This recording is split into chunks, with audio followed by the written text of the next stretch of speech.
Hi guys and welcome back. Today is day 2 of exploring the book of Esther and I'm here with Faye. By the way, I asked her to do this last minute, so help me thank her. But yeah, we're just going to go straight into it. Yep. So we are reading the book of Esther chapter 2. But before we go on, I have to say, this is a quick public service announcement. this isn't a storytelling kind of video. The idea is you read and then we're just doing the discussion. So apologies I didn't see that in the first video, but yeah, I'm expecting you to have read it and then these are just connotations based on it. Got it. But yeah. The first thing that stood out to me was the fact that this king, after he had, had this party, he was high on emotions, high on possible drinks. He made a decree which led to Queen Vashti being kicked out of the palace. And then after, he became less intoxicated and he had calmed down, he realized what he had done. And I think that a lot of us could relate to that in the whim of the moment, we kind of make rash decisions, whether we are either high on anger, high on whatever sort of emotion, lust, whatever it may be. We can make decisions that seem right in that moment, but then when we calm down and we're no longer in that state, we kind of realize that, what have I done? That is the worst thing when you're like, and then you wish you took back everything you said, but you can't. Exactly. That is the worst thing. Exactly. So I think it just kind of showed the power of just extreme emotions, whether it be anger, lust, even drinks, drugs, being whatever it is. Just Don't drink, guys. That's why you shouldn't do drinks and drugs.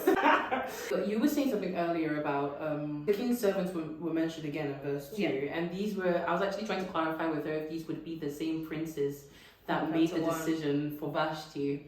So it seems like whether the king is drunk or not, these people have a lot of influence because they were the first people to say let's get rid of that one, and now they're also saying let's bring another one.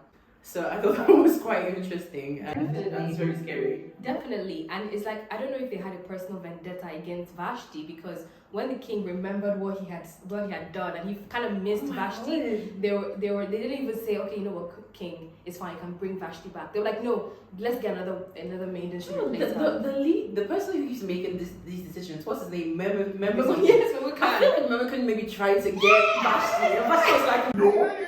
So he's like, if I can't have the king wants. Honestly, give him Nollywood. I think he hates her. I thought the exact same thing. I was just like, what is Mermucan's problem? Because it's always him. Why do you him. want her out? It's always him. No. Anyway, that was what happened. And what else stood out to me? Oh yeah, we were also saying after they made the suggestion of bringing a new lady in, I was asking her that since they recommended bringing new virgins into the palace for the king to choose from, perhaps Vashti was also once a virgin when she was brought into the palace. And see, this is gonna take a bit of a dark turn, but sis, so one person that I'd read this book before that I was speaking with was talking about how people actually viewed this book as the story of a girl who was taken into sex trafficking. Now, it's huge, but if you think about it, or like sex trade kind of thing, because why do I have to be a virgin to be given to the king? And remember we were saying some African cultures, this purity culture where you have to be pure. Yeah, it connotes innocence, purity, which is favorable by the gods or something like that. Yeah, and these are young girls as well, so I see the point of view from that person. It changed the way I saw this book. Maybe I should have That's got a that very down. interesting perspective though, to be very honest, because why really and truly, what was the reason? What was the reason? Because look, I'm reading the KJV version right now, and it says that they may gather together all the fair young virgins, men. Moving on. Do you know, another thing I've noticed some similarities between this book and the book of Daniel, because the king makes a decree and says, bring all the fair young virgins. That was the criteria. In the book of Daniel, it was like, give me all the men who are, top scholars. There was a criteria as well. They brought them into the palace. So he says here that put them under the supervision of Hegai, the king's eunuch, keeper of the women, and give them the required beauty treatments.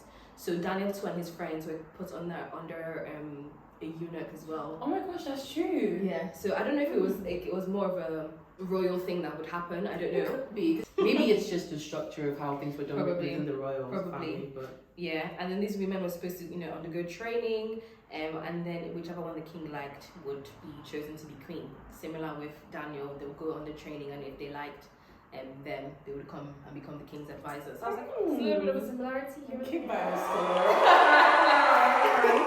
No, that's actually making sense. Can I just say, by the way, when we got introduced to Mordecai, I was very skeptical of him because I felt like you've seen this girl that just lost her parents.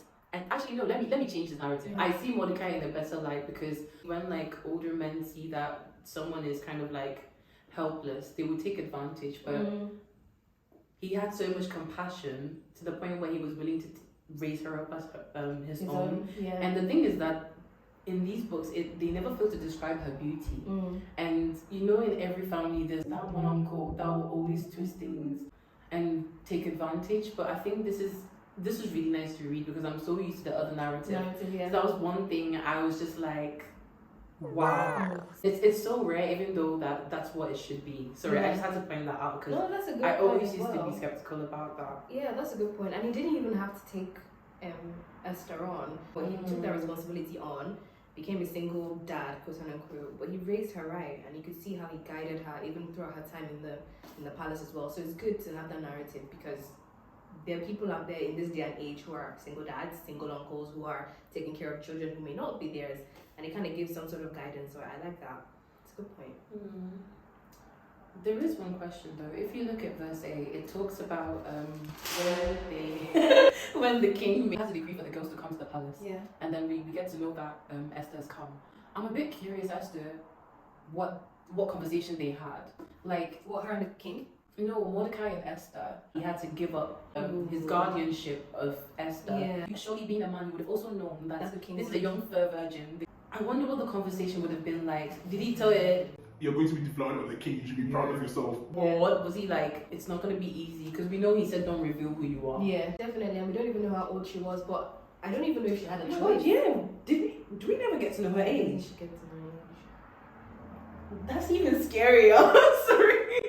We don't get to know her age, so she could have been anywhere from like 18 above or 16 above. Or even younger. Or even younger. I don't think he had a choice though, because it says here that they should gather all the beautiful young virgins. As long as you're a virgin, most likely you were single, you were.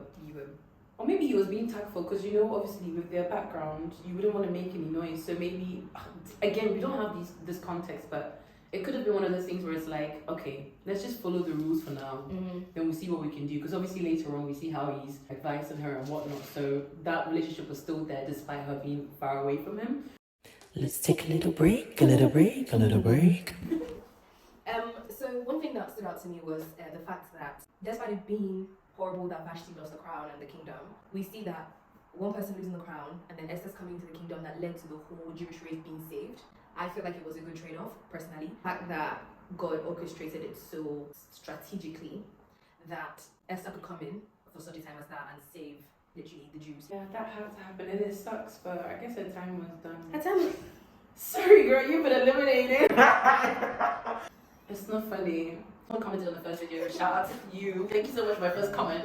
But no, this person was saying that some people say that Vashti was actually being called on to come and parade herself naked because the queen, oh my bad, and it would have been humiliating for her. So looking at it from that point of view, we understand why she said no.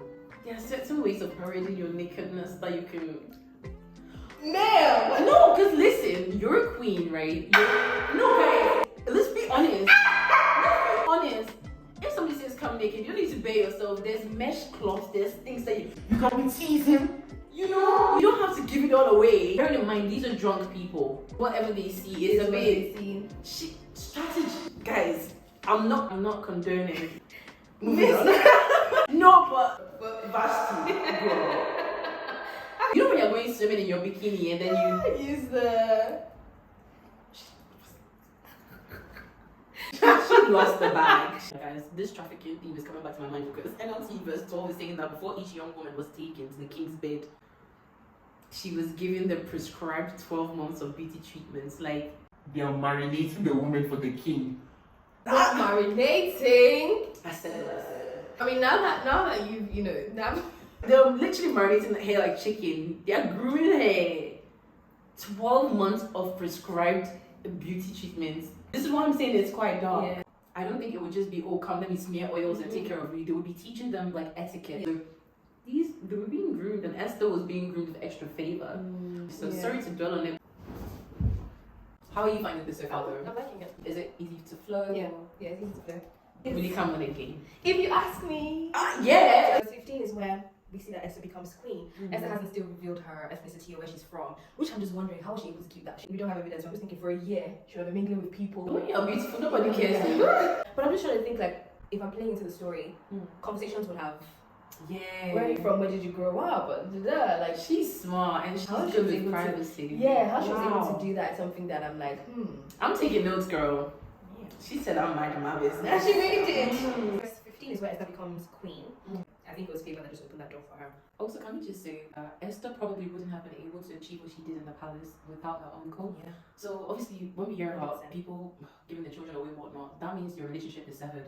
Every night, Mordecai He would would come and then. Yeah. I think that is so He's sweet a- because he's a imagine loving it would have been uncle. it would be so scary Yeah. to like be amongst new people, Yeah. pretending that you're someone So you're not, but then knowing that someone. That was so lovely. But yeah, he advised on what to do after she goes in, right? So it must have been painful for him knowing that, oh no, she's going to be deflowered. But he was able to overlook that, and that's not easy. Overlook it and say, do you know what? We still must push on with the agenda because it's not just us who are at stake, it's our people. So Mordecai was actually, he was a visionary. Shout out to you, Uncle Mordecai. I mean, thank you for what you did. You tried. You really tried. He did as much as he could. Yeah. From verse 21 to 23, chapter 2, verse 21. One day as Mordecai was on duty at the king's gate, two of the king's eunuchs, Bigthana and Teresh, who were the guards at the door of the king's private quarters, became angry at King Xerxes and plotted to assassinate him. Can I just double check? I thought the king was called Ahasuerus or something. Because in NLT, he's referred to as Xerxes.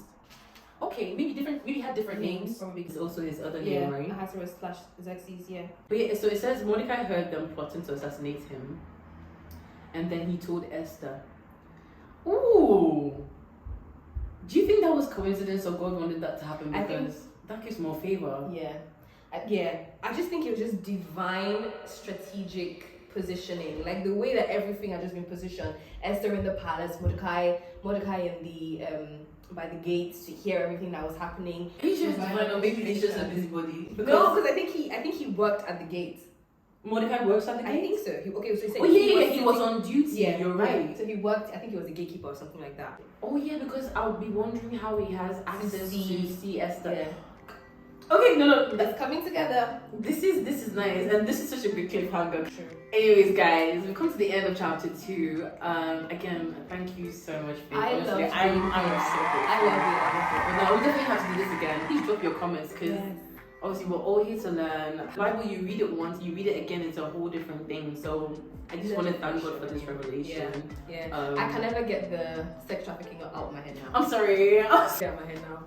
Yeah, my Because bad. you see the bits and pieces here, you're like, but really and truly. Mermucan, whatever your name is. Yeah. Hmm. And what did King Xerxes want with young virgins? As Did he old as really was, want young versions, or were they suggested? Maybe Mermucan is the pervert. that maybe He is. That's why they say be careful who you hang out with, because you might be pure, but when you hang out with them, you get contaminated.